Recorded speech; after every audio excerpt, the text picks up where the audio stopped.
We need to talk about CGC Video Games because I came across this media release here. This is from a couple of weeks ago now, but sweeping the competition, video games certified by CGC realized the top 3 prices in 2024 Heritage sales. So yes, at Heritage auctions in 2024, the top selling 3 video games were actually all graded by CGC. And that shouldn't come as a surprise because I'm pretty sure most of us are clued in on this now. Heritage auctions defaults to CGC. That is who their preferred grading company is now. I know they used to work with WATA Games in the past. I don't know why they chose not to anymore, but if someone submits stuff to Heritage auctions, if a collection is found, if something gets consigned, like the whole Dallas-Fort Worth collection here, Heritage's option is to submit with CGC, which is huge. That is huge that CGC has Heritage on their side now, with Heritage still being the leading private auction house for video game sales. So in case you did miss it, the top 3 sales were the Dallas-Fort Worth Zelda 9.2A. This was found from the estate sale, sold for $375,000 August 23rd. Highest graded first print Legend of Zelda ever offered at auction, 9.2A. Right underneath it was the CGC 8.0A, also a first print Zelda, sold much earlier in 2024.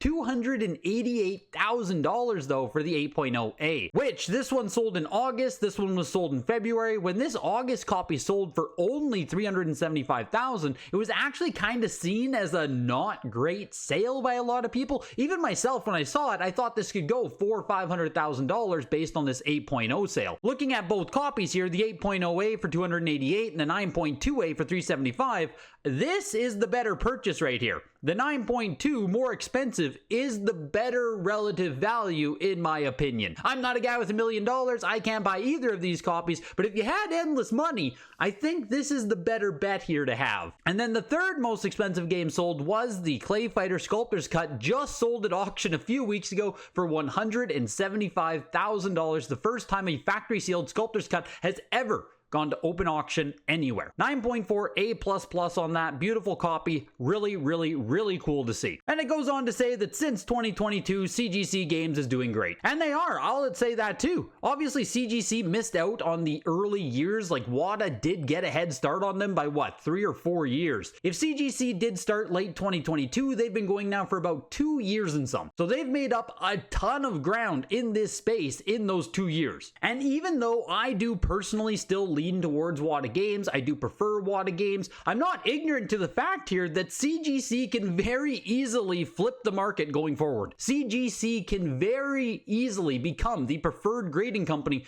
for this space in general. They are now using the 9.9 grade more often as well. We've seen it at Heritage auctions, we see it on eBay. The 9.9 is also bringing in a premium, which is really interesting. We saw in PS1 a 9.9A grade selling for an insane amount of money.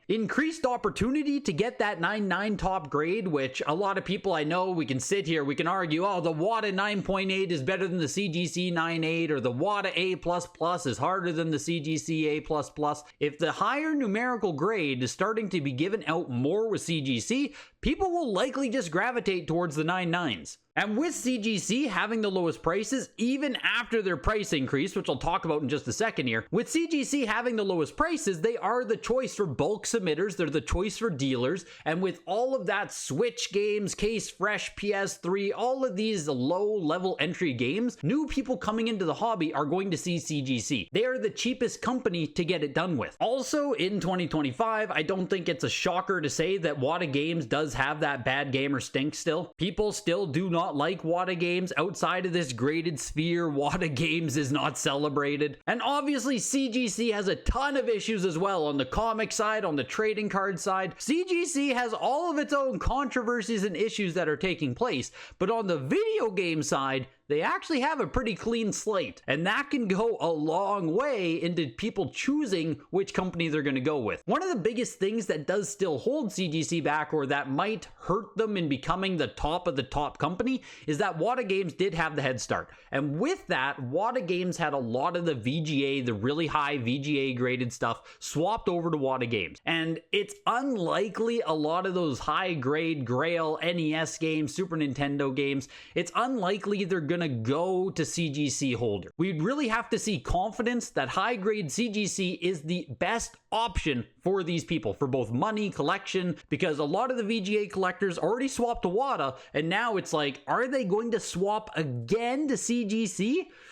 You know what I mean? It's unlikely that happens, so CGC has to keep capturing a lot of this new stuff here because they're probably not going to get a lot of the old stuff. And having a lot of that old stuff, having like VGA had a runway of 10 years on WATA games, right? Having a lot of that stuff already in slabs goes a long way. So what CGC did just do though, and which I think is just awful timing, awful decision. Like, CGC has all of this momentum entering into 2025 here with what they're doing in the video game space, and they start the new year by raising their prices across everything. So standard tier video games went from $35, it's up to $40 now, $5 difference.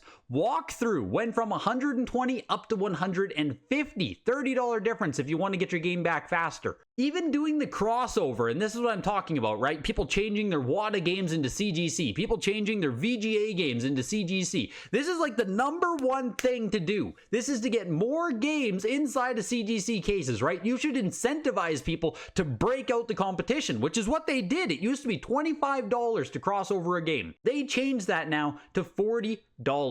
$40 now to cross over your WATA or VGA game. And even people who prefer CGC, right? If CGC is your preferred company, but maybe you bought a WATA graded game or you bought a VGA graded game, if we're talking about a $40 fee just for continuity's sake, that's a really tough sell. It's like myself with WATA games. Like, they have the old case and the new case. They said they were going to make it super cheap to change your WATA games into new cases. It never got lower than $25. And guess what? I'm not paying $25 a game just to change the case of it. Because when you start getting into 10, 20, 30 games, that adds up really fast. Terrible decision to change this up to $40 in my opinion. And I know talking about the standard tier went from $35 to $40, it's not a big difference, but WATA game sits at $50. I'm pretty positive VGA sits at $50 right now. CGC's big thing, or where they really had a competitive advantage, is they were the cheapest grading company by a good amount. Coming up $5 on a $35 tier is what, 13%, 12% increase? Like, that is substantial. I think most people still agree at this point that your general CGC game doesn't sell for as much as your general WATA game. Again, this is because of the head start, the install base. I think there's simply more WATA collectors still than CGC collectors. So CGC now losing their pricing advantage, it just doesn't make sense to me. And I'm pretty sure this is all in the wake of CGC having a really bad year across comics, across all the scandals they were having in that domain. I think submissions are way down. Customer base is way down, so how do we make that up? We just up the prices on everything. Even the prices of the memberships have gone up as well, because you're probably thinking, oh, I can just get the membership, you can get the discount, which you can. You can still get the elite membership, which gives you 20% off, so now your $40 would become $32, but the elite membership also went up $30. The premium membership went up $10.